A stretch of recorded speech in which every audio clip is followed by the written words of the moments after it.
প্রিয় দেশবাসী, গত ১৯ আগস্ট খুলনার আড়ংঘাটা থানাধীন রায়ের মহল এলাকায় ঘটে গেছে এক মর্মান্তিক ও চাঞ্চল্যকর মৃত্যুর ঘটনা। নিহত যুবকের নাম রাজু বিশ্বাস। তিনি ফুলতলা বাজারের একটি পরিচিত কাপড়ের দোকানের সেলসম্যান হিসেবে কর্মরত ছিলেন। কিন্তু কিভাবে একজন কর্মজীবী যুবকের মৃত্যু হল? কেন তাকে রায়ের মহল এলাকায় আটক করা হয়েছিল? আর সবচেয়ে বড় প্রশ্ন, পুলিশের কাছে হস্তান্তরের পর তার মৃত্যু কিভাবে ঘটল? এই প্রশ্নগুলোর উত্তর খুঁজতেই অনুসন্ধানে নেমেছে দৃষ্টিনিউজ247.com। ঘটনার বিবরণ। স্থানীয়দের সঙ্গে কথা বলে জানা গেছে, ঘটনার দিন রাজু বিশ্বাসকে রায়ের মহল এলাকার কয়েকজন ব্যক্তি চোর সন্দেহে আটক করেন বলে অভিযোগ রয়েছে। পরবর্তীতে তাকে মারধর করা হয় এবং দুপুর আনুমানিক ২:৩০টার দিকে আড়ংঘাটা থানা পুলিশের কাছে হস্তান্তর করা হয় বলে পরিবার ও স্থানীয় সূত্রের দাবি।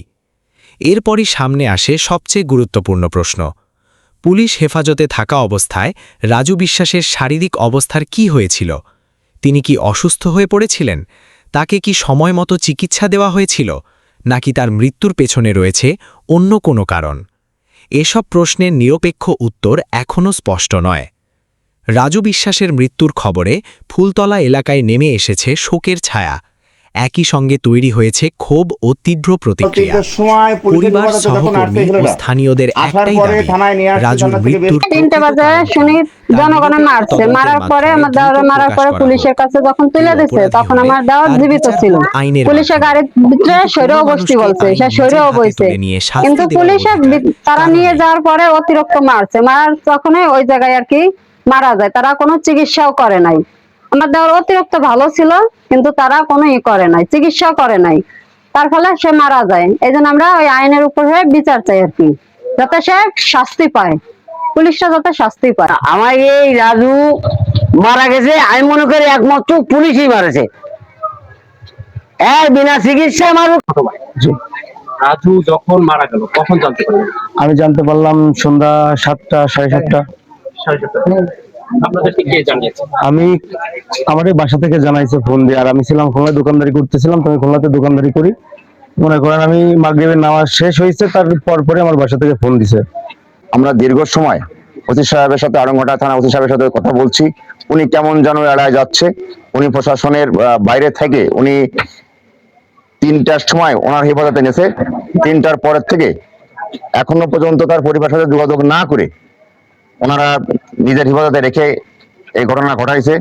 যদি 3টার সময় তার পরিবারের সাথে যোগাযোগ করতো, আমার মনে হয় সুস্থ যদি তার ট্রিটমেন্ট হতো, তাহলে বেঁচে থাকা সম্ভব ছিল।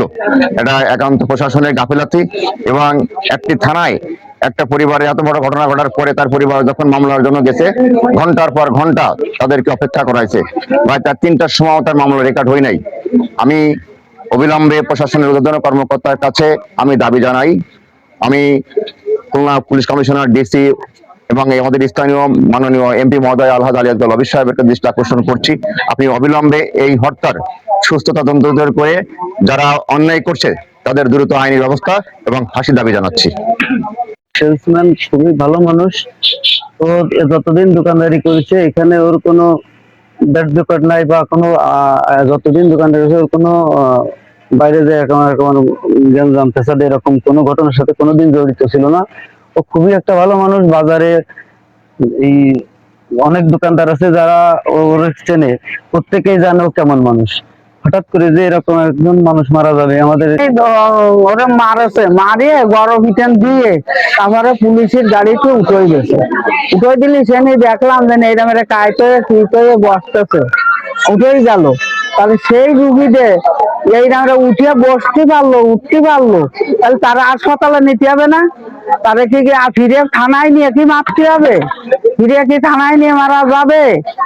তারা তো নিয়ে যেতে হবে, তারা চিকিৎসা করতে হবে, আর তারা দেখতে হবে কোয়ানে তার কি হয়েছে না হয়েছে। তারা না নিয়ে সেই অবস্থায় তারে ই করেছে। তারপর আমার খবর একটুনি পরে খবর আসলো কি মরে গেছে। রাজু আমার ভূতা, আমার ছোট ভূতা, আমার 10টা ভূতার মধ্যে আমার ছোট ভূতা। আমি সব আমার রাজু হলো সব আমার। রাজুকে কি পরিকল্পিত ভাবে হত্যা করেছে নাকি রাজু ওই যে সন্দেহজনক ভাবে তাকে মারছে, যে ছেলে ধরা সন্দেহ, আপনাদের কাছে কি মনে হয়? না, আমাকে মনে আমার পুতা কোনোদিন, আমার 10টা পুতা কোনোদিন একটা পথের একটা খ্যাট গাছ ধরে যায় না। সেদিনকে 1,000 টাকা দিয়ে তা কথা কি অমনি তোমার ওই টাকা 1,000 পড়ে গেছে, কয় ও টাকা আমার না, আমার পুতা আনলো না সে টাকাটা। এই যে যাচ্ছে তাঙ্গুরে ডাকতেছি না, মঙ্গলবারের বেডটা বসে তাই এখন বাইজে যেতে লাগলি ওর শুনতে পারিনি ওইগুলো ফিরে যে মোবাইলটা বাইজে উঠেছে সেই ঠেলে উঠেছে, ঠেলে উঠে কথা মা তুমি কল চেপে দাও দিন আমার, আমি এসে কল চাপতে পারবো না। ও নিজে নিজে কল চেপে গোসল করে প্যান্টটা পরে এবার আমি বলছি বাবা আমার টাকা দিয়ে দাও, আমি চাল কিনবো না। প্রথম আমার তো কাছে তো টাকা নেই, আমি দোকানে টাকা পাতো পাশে 100টা টাকা দিয়ে দাও, তারপরে 100 টাকা দিয়ে তোমার এই 100 টাকা দিয়ে তুমি চাল কিনে নিয়ে আনি আর তেল কিনে নি। তাই কয়ে ও বেড়ে আসলো। আর মোবাইলে শুনতেছি কি একটা সামনে কথা কি তুই শিগগির আসলি না আয়, যে কয়েছে ও খাবার ওর টাইম পালো না, ও দৌড় মারেছে, ওই যে চলে গেছে আর আমার সাথে কোনো কথা কইনি।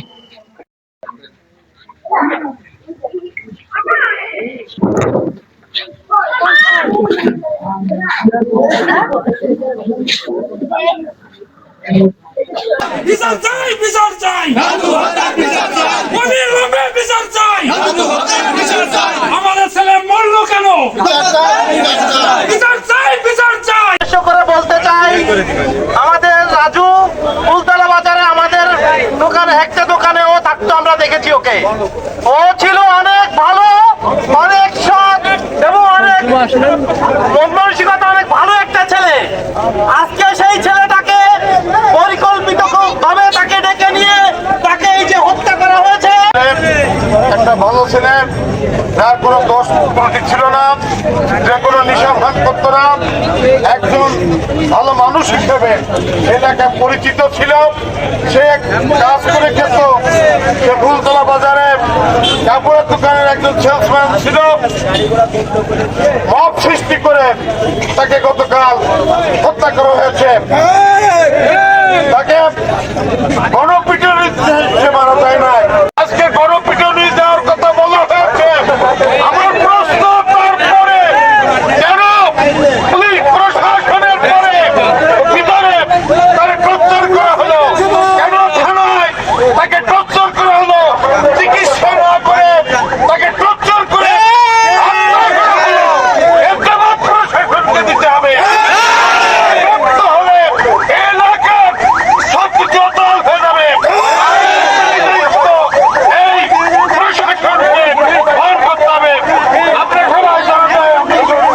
আপনাদের মাধ্যম দিয়ে প্রশাসনকে একটা দাবি জানাই, আগামী 24 ঘন্টার ভিতরে রাজু হত্যার বিষয়ে বিস্তারিত সত্য ঘটনা আমরা জানতে চাই।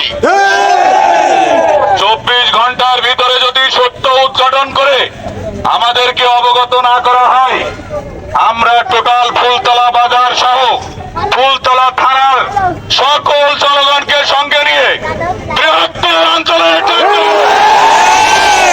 আপনাদের বলছি,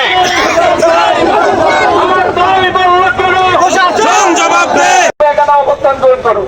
কেউ এখান থেকে নামবেন না যতক্ষণ প্রশাসনের উদ্বোধন কর্তৃপক্ষ এখানে এসে আমাদের সঠিক তথ্য না দিতে পারবে, ততক্ষণ এই কর্মসূচি চলমান থাকবে। বাজারের একজন ব্যবসায়ী, আমি রাজুকে আরো 10 বছর আগে থেকে চিনি। রাজুর মতো নিরীহ ভদ্র মার্জিত আমি দেখি নাই। আমি অনেক আগে থেকে রাজুর সঙ্গে রাজুকে চিনি এবং চলি।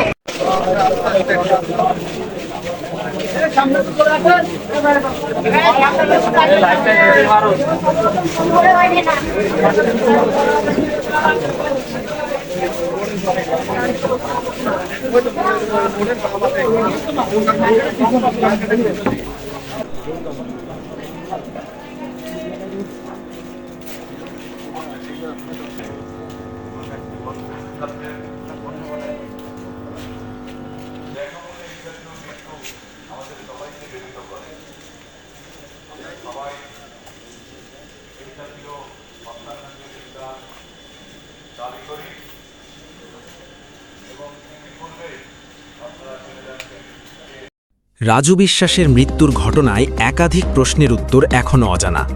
রায়ের মহলে তাকে কেন আটক করা হয়েছিল, তার উপর হামলা হয়েছিল কিনা, পুলিশের কাছে হস্তান্তরের সময় তার শারীরিক অবস্থা কেমন ছিল এবং পুলিশ হেফাজতে নেওয়ার পর ঠিক কী ঘটেছিল। দৃষ্টি নিউজ টিম ইতোমধ্যে নিহতের পরিবার, কর্মস্থলের সহকর্মী এবং স্থানীয় মানুষের সঙ্গে কথা বলছে। ঘটনার বিভিন্ন দিক যাচাই করে সত্যটা তুলে ধরাই আমাদের লক্ষ্য। আমরা কারো বিরুদ্ধে আগাম কোনো অভিযোগ বা সিদ্ধান্ত দিচ্ছি না। আমরা চাই সত্য প্রকাশ হোক, নিরপেক্ষ তদন্ত হোক এবং প্রকৃত ঘটনা দেশবাসীর সামনে আসুক। আগামী ৪৮ ঘণ্টার অনুসন্ধানে উঠে আসতে পারে রাজু বিশ্বাসের মৃত্যুর নেপথ্যের আরও গুরুত্বপূর্ণ তথ্য। তাই পুরো অনুসন্ধানী প্রতিবেদন দেখতে চোখ রাখুন দৃষ্টি নিউজ 24/7.com-এ। সঙ্গে আছি আমি মোহাম্মদ সবুর শেখ।